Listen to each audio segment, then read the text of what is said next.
নমস্কার বন্ধুরা, আমি বৈশাখী। আমার চ্যানেলে সকলকে স্বাগত। তো বন্ধুরা, আজ আমি আপনাদেরকে খুব সহজ পদ্ধতিতে কাঁচা আম কিভাবে সারা বছরের জন্য সংরক্ষণ করে রাখবেন সেই পদ্ধতি শেয়ার করব।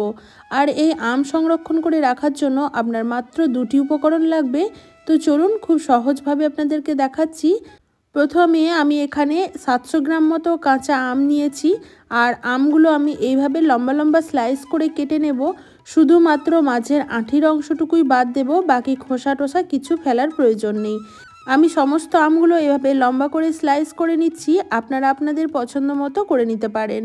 আর বন্ধুরা, এই কাঁচা আম যদিও মার্কেটে সারা বছরই সব কিছুই পাওয়া যায়, তবুও যদি বাড়িতে এইভাবে সংরক্ষণ করে রাখেন তাহলে যখন ইচ্ছা হবে বা মন চাইবে তখন সেই কাঁচা আম দিয়ে আপনি বানিয়ে নিতে পারবেন।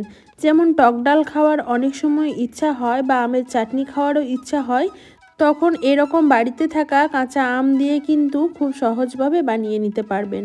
700 গ্রাম মতো কাঁচা আমের জন্য এখানে আমি 500 ml জল নিয়েছি। তাই আমি একটা 500 ml বোতলে জলটা মেপে নিলাম, সাথে নিয়েছি লবণ। এবার আমি এই জলটা একটা কড়ার মধ্যে দিয়ে দিলাম, জলটাকে একটু ভালোভাবে গরম করে নেব। তারপর এর মধ্যে দিয়ে দেব পরিমাণ মতো লবণ। জলের পরিমাপ অনুযায়ী লবণটা ব্যবহার করতে হবে। এখানে আমি 4 টেবিল চামচ মতো লবণ ব্যবহার করেছি। 500 ml জলের জন্য 4 টেবিল চামচ লবণই যথেষ্ট। এতেই কিন্তু আমার আমগুলো সারা বছর খুব ভালোভাবে সংরক্ষণ করা থাকবে। তবে পদ্ধতিটা একটু ভালোভাবে দেখে নেবেন, আপনারাও কিন্তু এইভাবে খুব সহজেই কাঁচা আম সংরক্ষণ করে রাখতে পারবেন। তো আমি জলটা লবণ দেওয়ার পর 10 মিনিট মতো ফুটিয়ে নিয়েছি। এখন দেখুন কড়ার সাইডে সাইডে কিন্তু লবণ লেগে আছে, কোনো অসুবিধা নেই, সেটা আপনি একটু ধুয়ে নিলেই কিন্তু খুব ভালোভাবে ক্লিন হয়ে যাবে। এবার গ্যাসের চুলাটা অফ করে এই জলটা খুব ভালো মতো ঠান্ডা করে নিতে হবে।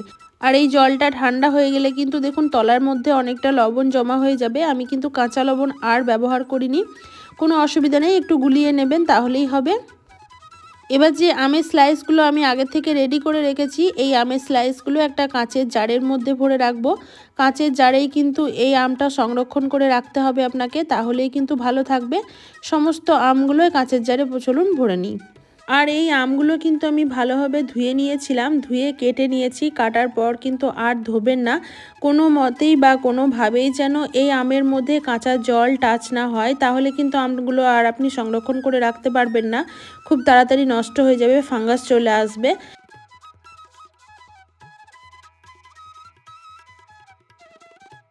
বন্ধুরা, ভিডিওটা আমি মোটামুটি 2 সপ্তাহ আগেই করেছি। আপনাদের 2 সপ্তাহ পর আমগুলোর কেমন অবস্থা সেটাও এই ভিডিওর মাধ্যমে আমি দেখাবো, তাই ভিডিওটা আপলোড দিতে দেরি হয়ে গেছে। আর এখনও পর্যন্ত কিন্তু বাজারে কাঁচা আম পাওয়া যাচ্ছে, আপনারা চাইলে কিন্তু এই সময়েও কাঁচা আম বাজার থেকে কিনে এনে এভাবে সংরক্ষণ করে রাখতে পারবেন।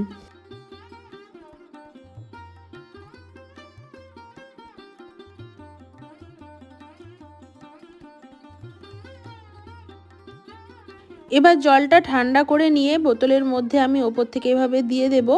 অবশ্যই জলটাকে একদম রুম টেম্পারেচারে নিয়ে আসতে হবে, ঠান্ডা করে নিতে হবে, তা না হলে কিন্তু আমগুলো নষ্ট হয়ে যেতে পারে। আর অবশ্যই কিন্তু এই লবণ জলের মধ্যে আমগুলো যেন ডুবে থাকে সেটা লক্ষ্য রাখতে হবে।